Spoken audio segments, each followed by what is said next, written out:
l'émission Saveurs divines. Cette bonne nouvelle du royaume sera prêchée dans le monde entier pour servir de témoignage à toutes les nations.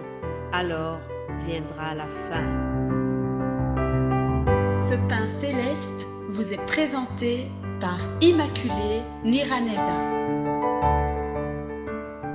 Bienvenue très chers amis, vous tous qui écoutez cette émission Saveurs divines. Que la grâce et la paix de notre Seigneur Jésus-Christ soient avec vous. Je continue le thème que je vous ai annoncé hier. Toute la semaine ici sera consacrée aux signes des derniers jours. L'apôtre Paul, écrivant à son jeune fils Timothée, lui a donné ce qui va caractériser les derniers jours. Dans le message d'aujourd'hui, j'essaierai de vous donner la définition de ce terme, les derniers jours. Ensuite, nous allons continuer donc à développer ce thème-là. Ça sera toujours dans le même sens, les choses qui vont caractériser donc les derniers jours. Lisons 2 Timothée 3, versets 1 à 5. Ça, c'est donc l'apôtre Paul qui s'adresse à Timothée et il lui fait une remarque ou bien un avertissement. Il dit « Sache que dans les derniers jours, il y aura des temps difficiles, car les hommes seront égoïstes, amis de l'argent, fanfarons, hautains, blasphémateurs, rebelles à leurs parents, ingrats, irreligieux, insensibles, déloyaux, calomniateurs, intempérants, cruels, ennemis des gens de bien, traîtres, emportés, enflés d'orgueil, aimant le plaisir plus que Dieu, ayant l'apparence de la piété, mais reniant ce qui en fait la force. Éloigne-toi de ces hommes-là. Que Dieu nous aide. Éloigne-toi de ces hommes-là. Donc, Paul vient de citer toute une catégorie de gens. Et il a dit à son fils Timothée, il lui a dit, éloigne-toi de ces hommes-là. Donc, il a commencé en disant que dans les derniers jours, il y aura des temps difficiles. Alors, premier point de cette vidéo, qu'est-ce que c'est les derniers jours? Qu'est-ce que c'est les derniers jours? Lorsque nous lisons les commentaires bibliques, il y a différentes définitions, mais j'ai retenu celle-ci. J'ai retenu celle-ci qui me semble plus adaptée, c'est que ce sont les années qui précèdent le retour de notre Seigneur sur la terre. C'est toute cette période qui précède donc le retour de Jésus-Christ sur la terre. Et je vais dire que nous sommes vraiment en plein milieu des derniers jours. Pourquoi est-ce que je peux me permettre de dire cela? Parce que pour les habitués de la parole de Dieu, les habitués de la lecture biblique, ceux qui observent les temps, ils remarquent que les signes qui nous ont été donnés sont déjà là. À Jésus-Christ, quand il était avec ses disciples, ils lui ont posé la question pour savoir quel jour il reviendra chercher son Église. Jésus n'a pas donné le jour ni l'année.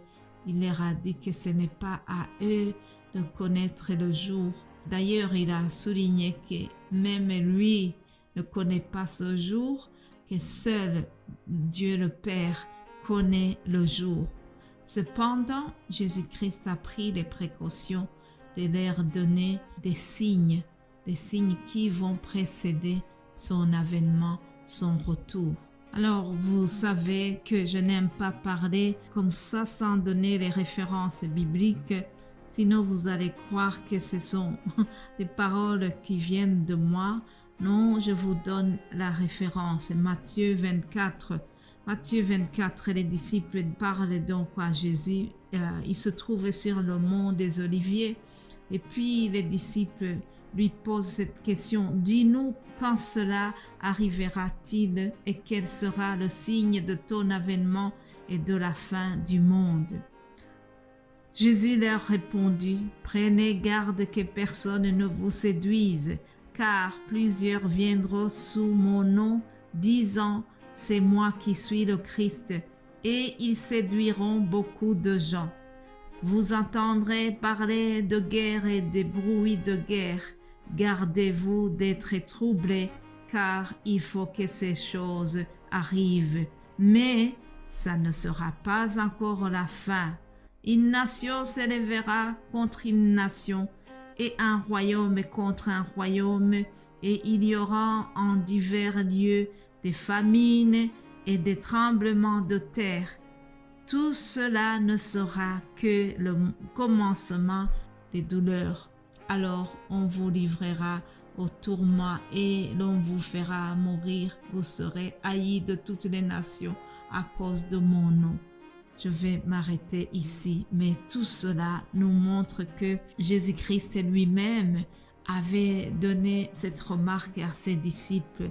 Il avait fait le même avertissement à ses disciples.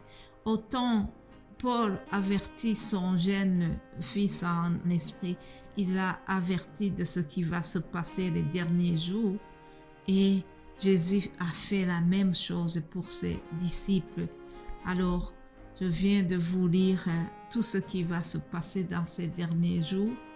Et si vous êtes vraiment vigilant, si vous êtes attentionné par les choses de l'esprit, vous allez vous-même vous rendre compte que ce que Jésus a annoncé ici, on est déjà en train de le vivre.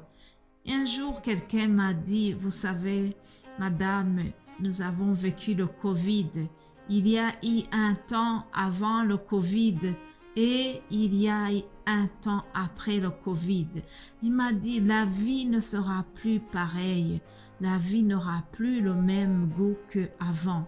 Ça, c'est quelqu'un qui était dans le domaine médical, mais au niveau économique aussi. Beaucoup de gens vont te dire que la vie économique n'est pas du tout la même depuis la fin du Covid. D'ailleurs, le Covid n'est pas complètement fini, mais économiquement, nous voyons les retombées du Covid. Nous voyons un grand changement au niveau économique et malheureusement, ce n'est pas dans le beau sens. Ça a été en s'empirant.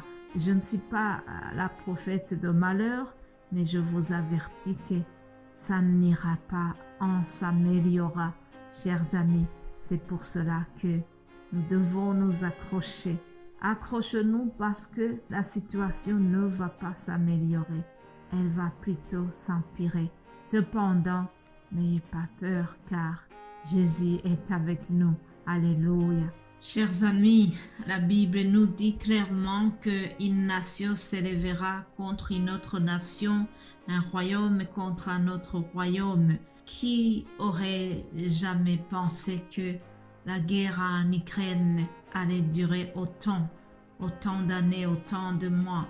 Ça vient de durer plusieurs années, on s'y attendait pas. Personne n'aurait pensé que après les accords de paix qui ont été signés, qu'on peut encore vivre une guerre pareille à côté de chez nous. C'est en Europe. Les Nations Unies ont pourtant signé les accords de paix. Alors tout ce qu'on avait signé, les pactes de paix, sont tombés dans l'eau. Parce que nous sommes dans les derniers jours, nous sommes dans les temps difficiles. Jésus nous a avertis. Paul aussi a averti son jeune collègue Timothée. Il lui a averti pour qu'il ne soit pas très surpris lorsque la chose arrive. Alors Jésus nous a dit que tout cela, ce n'est que le commencement des douleurs. Ah oui, chers amis, tout cela ne sont que les commencements des douleurs de l'enfantement. Jésus compare cela aux douleurs de l'enfantement Mais la bonne nouvelle, c'est que lorsque le travail s'intensifie, lorsque les contractions augmentent, on sait que la femme va bientôt être délivrée. On sait que bientôt, on va entendre le cri du bébé. Alléluia. Ah, je vous laisse sur cette réflexion et je continuerai demain. Alors, chers amis, accroche-nous. Bientôt, c'est la fin. Alléluia.